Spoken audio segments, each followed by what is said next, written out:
was, they had an entire building. They showed up for work every day but couldn't be fired. The algorithm for firing teachers was like 40 pages long, and they asked the superintendent of schools, has anyone ever been fired? They couldn't remember to point to a teacher that had never been fired in the city of New York. You can't do that. You have to change, but you got to break up the ideas of what we've been doing. How many people have seen Waiting for Superman?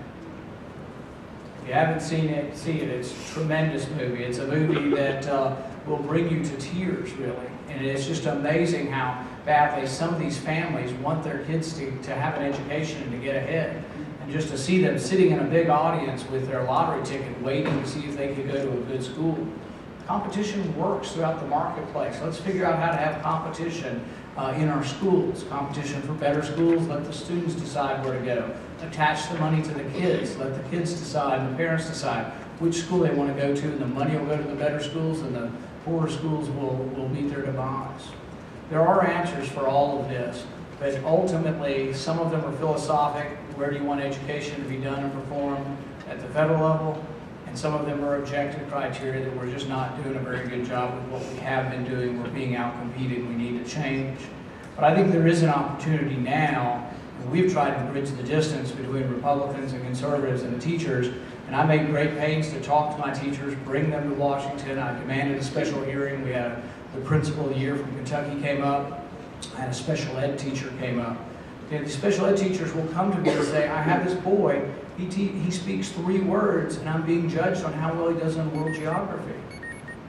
It's just ridiculous. We're told that only 1% of kids can be special needs kids that you can exempt from these tests. You know, the principal came and says, I know how many I have 30. I have 30 special needs kids that we don't think can take the test that Washington is telling us we need to take, and I have 1,700 kids. My allotment is 17. And I don't understand why the special education people and the people who are advocates for special needs don't say, my kid's not a number. My kid shouldn't be treated by some universal top-down formula from Washington. My kid should be treated individually with the parents and the teacher and the principal locally. Nobody in Washington could ever know the special needs of your child if your child is special and has special needs. Someone has to do that on a very personal basis. And deciding how best to get his or her future forward can't be done through some testing out of Washington. But I think there is room now for some ability for different sides to come together. We're still working on an education bill that's going to be coming forward. It will make No Child Left Behind less bad, but it doesn't repeal it. I'd be for repealing the whole thing, and I'm for sending education back to the states and localities. But thank you very much for having me.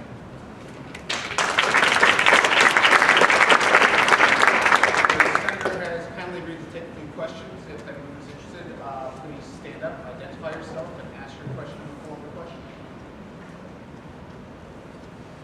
As long as they're easy questions.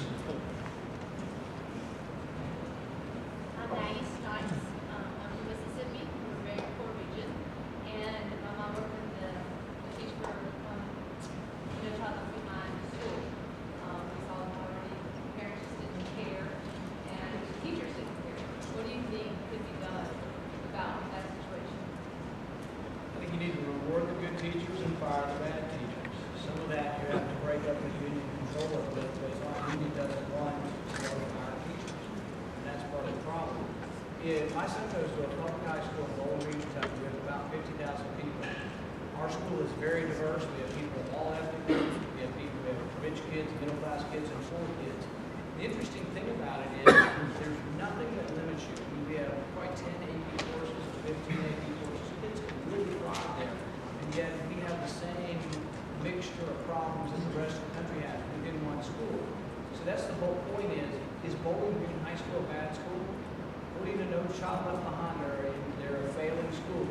According to Newsweek, they're reported being one of the top 10 or top 1% of schools in the country. It makes no sense. They have incredible courses there, incredible teachers. Why are some kids not achieving? And why are some kids achieving? It's complicated, and it's not easy to fix. But it's not all the teachers' fault. It may not be all the parents' fault. It's not all the money. But I can tell you what we're doing is not. Do you have any suggestions on how we fix it? Not really. Okay. Anybody else?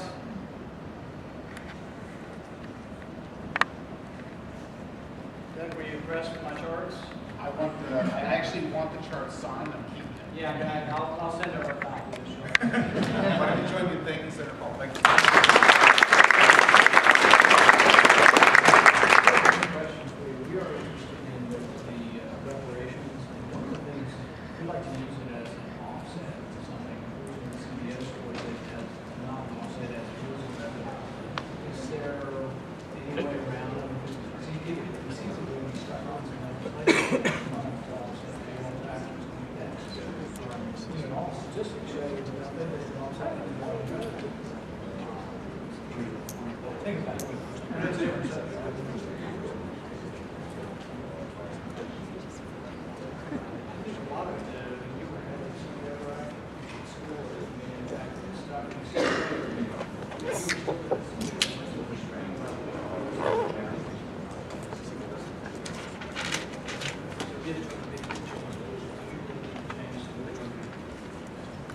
All right, see you. Thank you.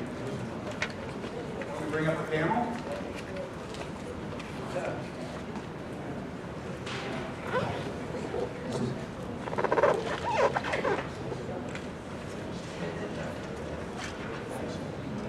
I am pleased to be joined at the table by an outstanding panel.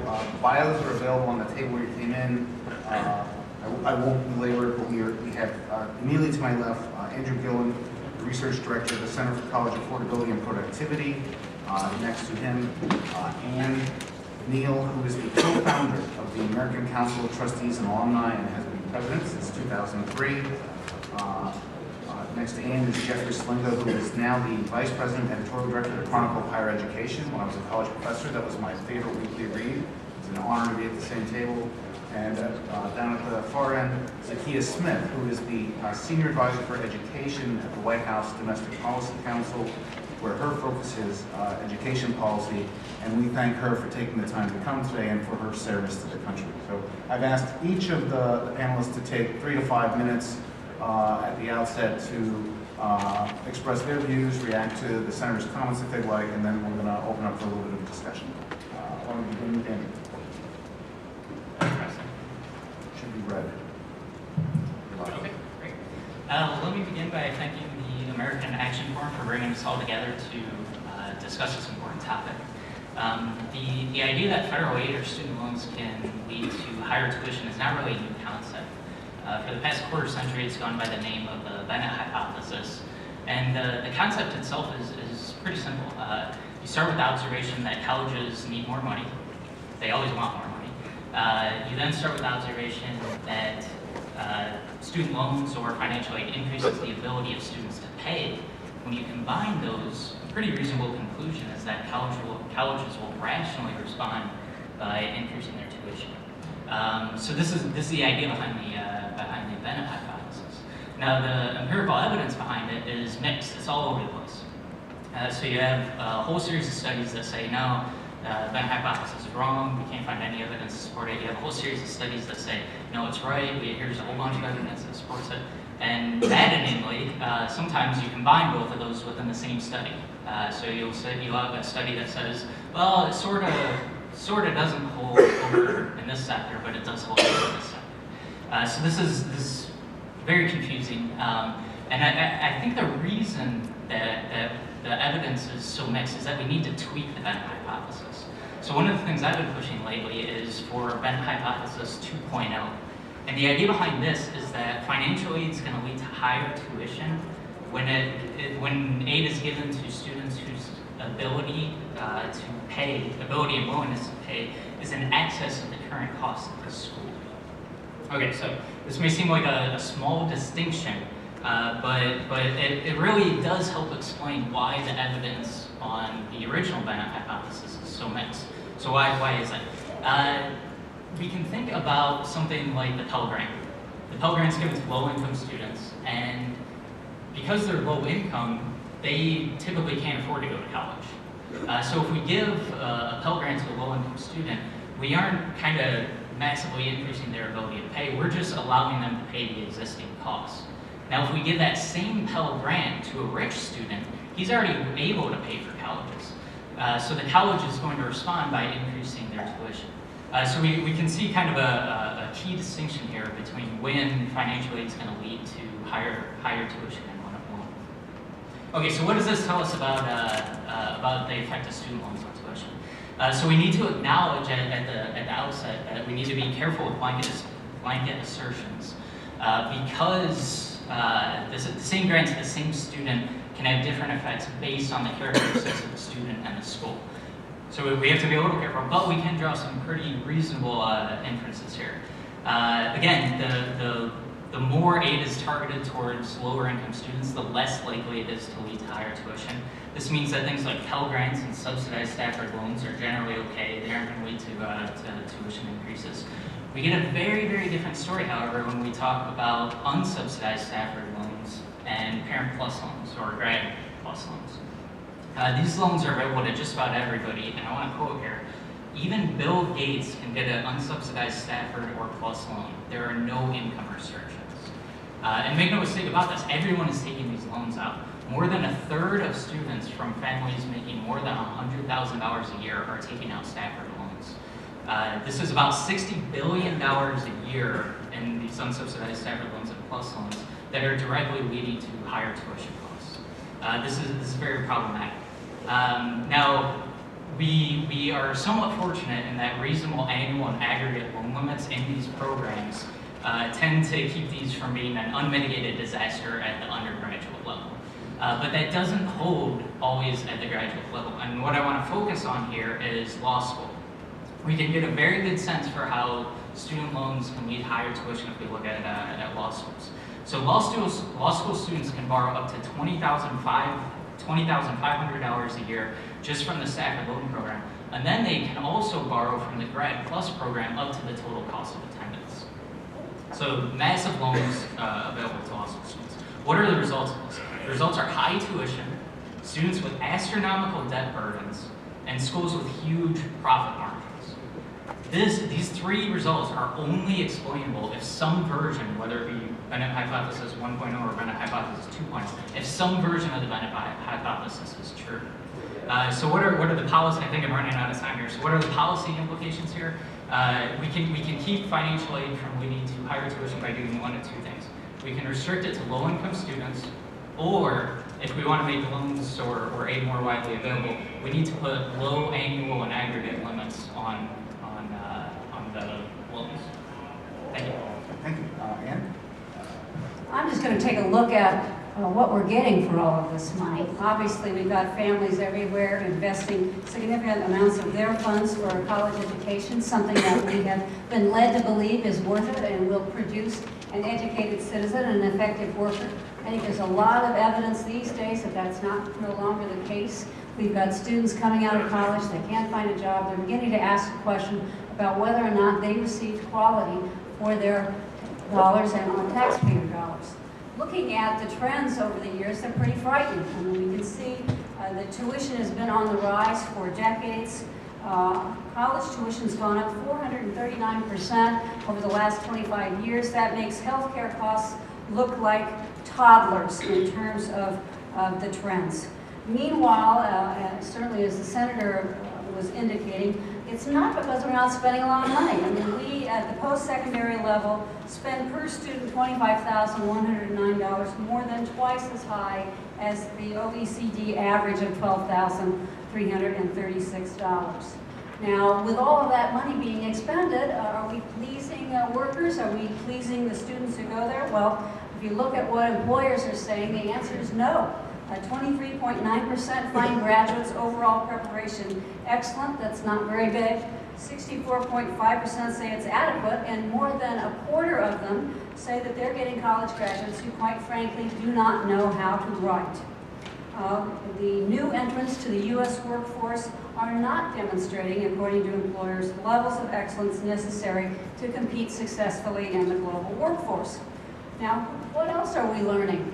I recommend to you all a rather depressing book called Academically Adrift by Dr. Richard Aram and Josepha Roxa at the University of Virginia. They took a look at schools across the spectrum, all of them accredited, and whether or not students were learning. And what they found was that 45%, so we're looking at nearly 50% of these students at accredited colleges learned essentially nothing in the first 2 years. They showed no cognitive gain.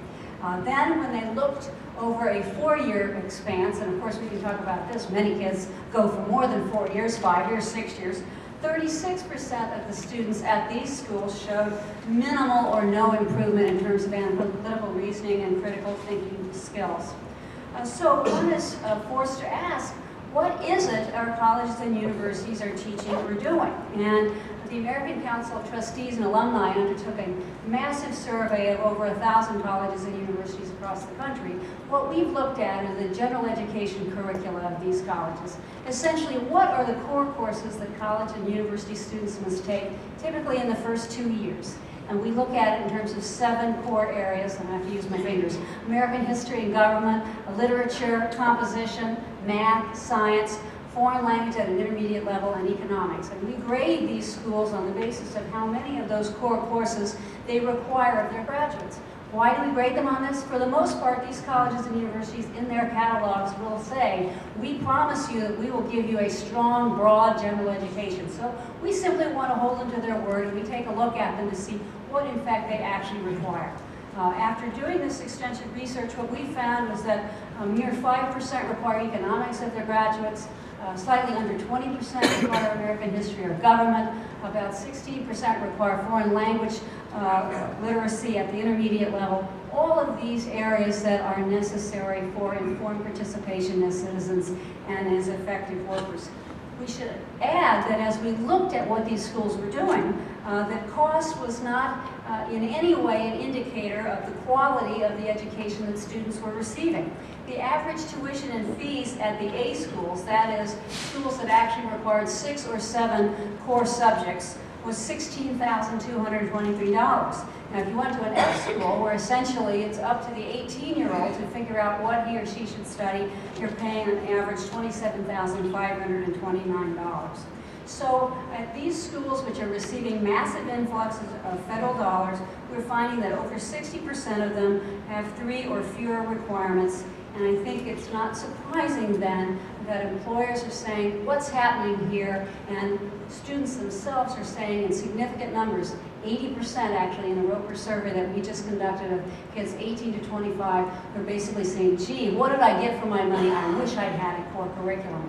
Now, do we think the answer is in the federal government? We don't think spending more money, obviously, is the answer. We think spending the money we have more wisely, and in fact, even cutting costs may help reduce quality, because I think, if anything, the massive influx of funds that we've seen in colleges and universities since the GI Bill has been part of the problem. Institutions did not have to prioritize. They just spent money. Teachers taught what they wanted, and it was easy because the dollars were always there. But now, as we see states being pinched, and as we're all addressing some fairly hard times, we have an opportunity for these institutions to start really prioritizing, and for the adults to come to the table and say, we are going to help direct students to what they need to know and be able to do so that they can be effective citizens and effective workers. Thank you. Jeff? Thanks. And thanks for the invite to be here today. I wanted to conduct a quick little poll here. How many of you went to college? How many of you took out student loans? Okay. The first one, essentially everybody in the room raised their hand. It's a great product to have, by the way, when essentially everybody wants it. And that's what we have faced in the last couple of decades, where essentially colleges have had the corner on the credential market. If you wanted a bachelor's degree or you wanted an associate's degree, you had to go to an accredited college. And what that has allowed colleges to do is essentially anything that they wanted. They had this huge demand. They've also been helped by a demographic blip over the last 10 years with a large number of high school graduates.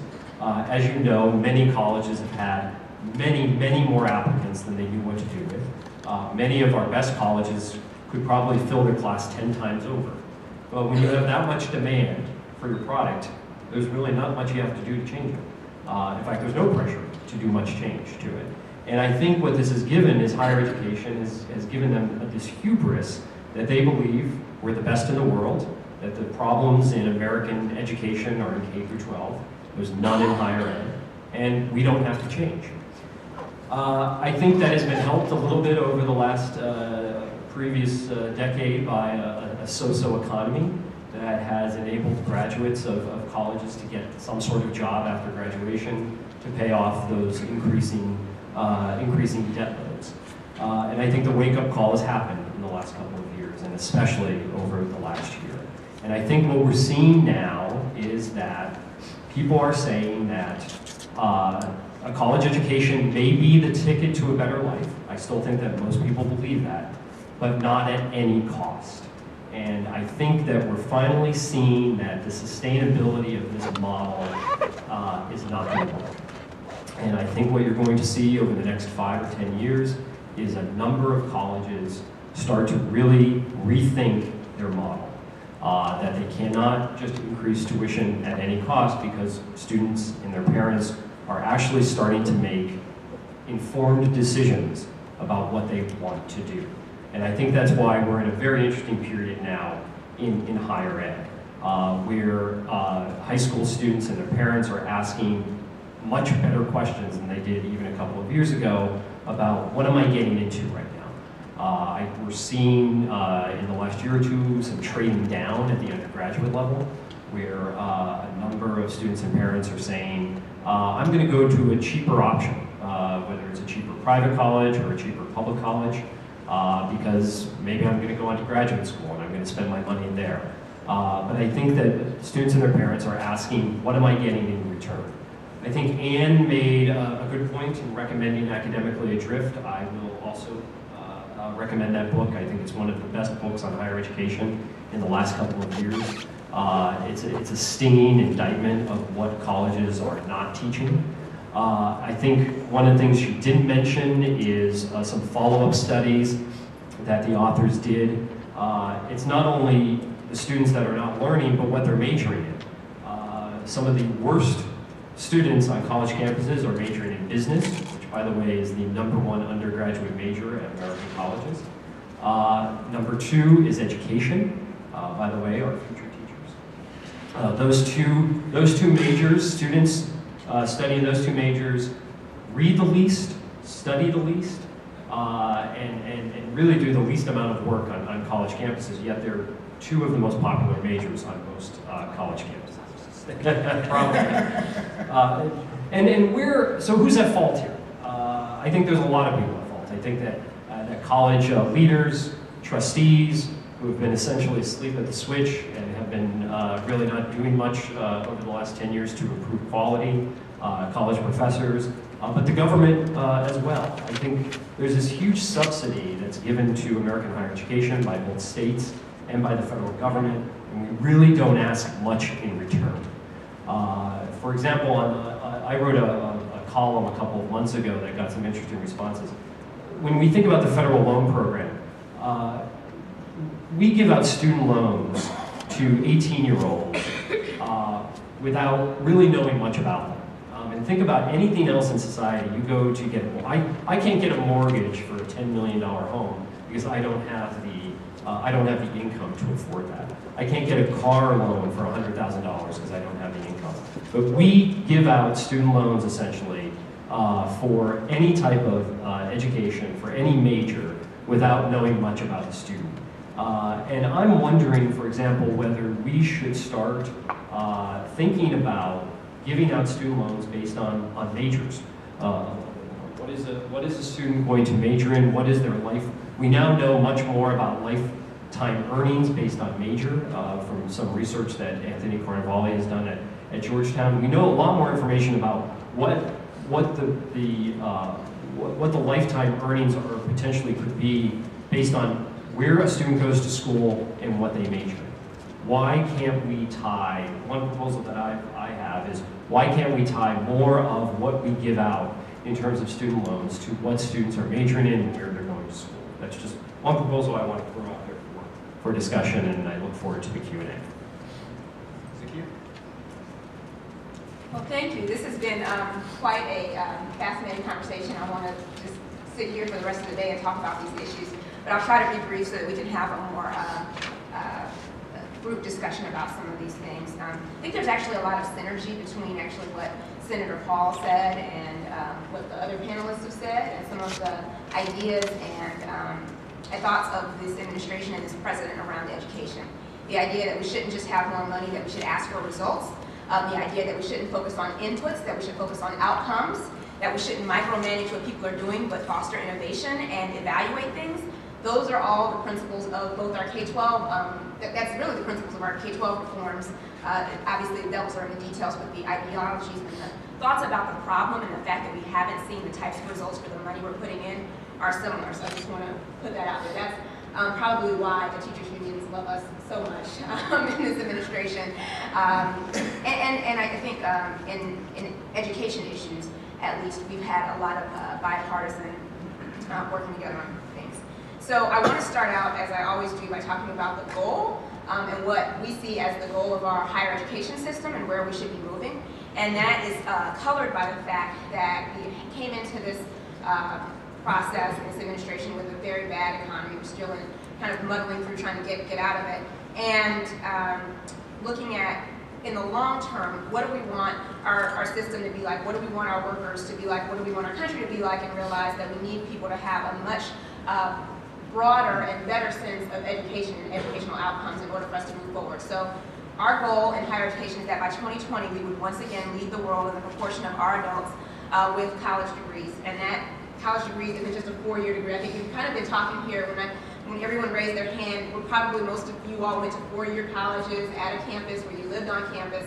Well, that's not the reality anymore. We're not necessarily saying that everyone needs that. We do think that every American needs at least 1 year of some type of post-secondary education or job training. Moving to a different type of economy, the types of jobs that are there are different, and in the long term, we think that's a good goal to have, and that will make the country stronger. We have more highly educated individuals. So we usually get a lot of agreement that people being better educated is good for our democracy, it's good for our workforce. The question becomes, how do you provide for that? If it's something beyond what we're already doing in the K-12 system, which is generally free, how do you provide for this 2020 goal for people to go to college without negative repercussions or increasing costs and burdening people with debt? That said, so we have this goal. I do want to point out that something Jeff mentioned, college may not be, at any cost may not be great. I would twist that a little bit and say the value, it's a value question, so not just cost. You can't just talk about cost without talking about value. Other than maybe a few people up in the park in New York, I think most people that have gone to like Ivy League colleges or the ones that probably cost the most aren't complaining 10 years out. They're not saying, oh my God, I spent $50,000 a year at Harvard. They're like, well, you know what, I'm a multimillionaire now, I paid it off and it's great, or I paid for it outright. You actually are seeing a lot of protests in places where people have paid $5,000 out of their own pocket, went to a state college and seen the cost increase, didn't have the money to pay for it, and feel like what they got wasn't worth what they paid. It's a value proposition.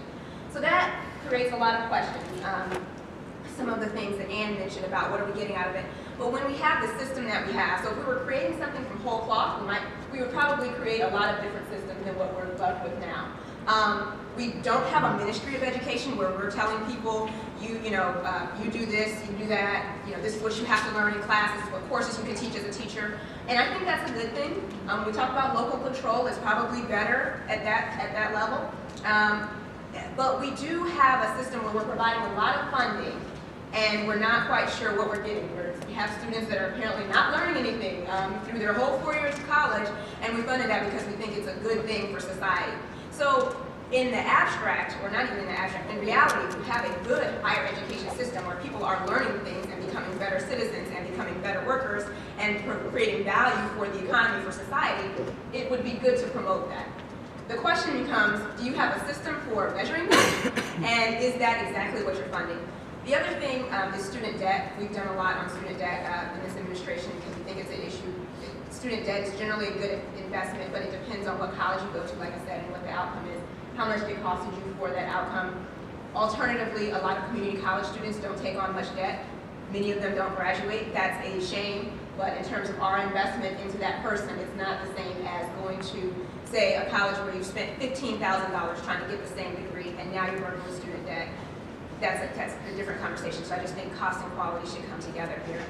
I'm of the opinion, and I think Andrew did a good job of laying this out, that the question sometimes about whether our student financial aid programs have increased the cost of college or not are a little too black and white. It's very complicated. Funding for higher education is complicated, and even if the answer was that if we had never done this at all, we wouldn't be in the situation we are now, I'm not sure that that's right. But if we take away all student loans and all grant aid, I don't think people will continue. I don't think colleges will dramatically drop their costs. So we kind of have to look at this similar to healthcare. We maybe wouldn't have created this system if we started from scratch, but this is what we have now. What can we do with what we have now to do a better job? And I would love to have a discussion like that. Great. Well, thank you, everyone. I guess first opportunity is if anyone on the panel wants to comment on one of the others. You know, the first role of a moderator is to start a fight. So if there's anything you want, otherwise I will try other methods to start the fight. Well, let me go back to a point that three of you made, which was there's an issue about getting our money's worth here, and it appears there's an agreement that we're failing. But what I heard Ann say is, you know, we have to have the trustees fix this. It's the institution's fault. What I heard Jeff say is, we're going to let the parents come to the realization with their kids that they have to choose wisely, and we're going to let competitive forces drive this to a better outcome. And I heard Zacchaeus say, you know, we need some accountability from the federal government on how we spend our money. So what is the route forward to get a better system? And who's right here? All of the above. Man, that's not a fight. Try harder. Number one, what's the number one thing we could do? I mean, if you had to pull a lever now, what can we do to get better outcomes? How do we get the trustees to pay attention? How would you structure accountability in the federal government? What do parents need to do to choose better? Well, one thing you could do is you can tie more federal money to output. I mean, part of the problem is that there's this huge, colleges operate under a huge subsidy. Most of their students are getting some sort of federal grant or loan, but there's very little that's asked in return. We don't even punish institutions that don't graduate programs. There's a lot, I think there's a lot more power that the federal government has when the money is given out that could force some, not all, some institutions. And so you would hold institutions accountable for the outcomes on average, or you hold the students responsible for the outcomes they get with the government's money? I think it's a combination. So I would agree with that. I think especially at the very base level, and we did a little bit of this without much controversy really at all in the for-profit and gainful employment. Actually, it's broader than just the for-profit industry, although everyone likes to think about that because that's where the most media examples and things like that. But the regulation actually impacts both community colleges, four-year colleges, and the majority of programs that are regulated are not actually for-profit colleges. That said, at the worst of the worst, when we felt like the most abuse was happening, I would say we set a very low bar. So to say, with federal money, at least you can't do this. Now, maybe we're still not getting a good bang for our buck. In other places, it's not as optimal as it could be. But at the very floor, which I think is consistent with other areas of regulation, and we can talk about bigger picture regulation of the federal government, but where the government is subsidizing an industry or doing something or has an investment somewhere, setting a floor, and then letting the market decide. You can't have a toaster that explodes. Like, not okay. Now, the market can decide whether or not your toaster burns your toast or something like that. You can, have a higher end, whatever. But at the very bottom floor, we're not going to pay, we're not going to allow consumers to be whatever. So that's, I think, I put the gainful employment in that kind of category. You can disagree, but in terms of a theory. Beyond that, we don't have a functioning market. We don't have students that really know what the outcomes are. They base their decisions on total inputs.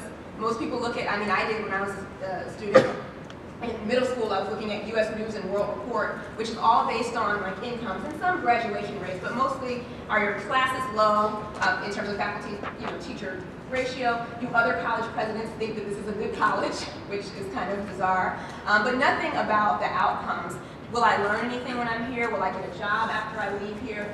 Presumably, because 50% of students are majoring in business, they want to get a job. There's not 75% of people are anthropology majors or philosophy majors who just want to sit around and talk about life for the rest of it. People actually would like to use their degree for something. So anyway, we're not giving people that information to make those decisions so that the marketplace can function rationally.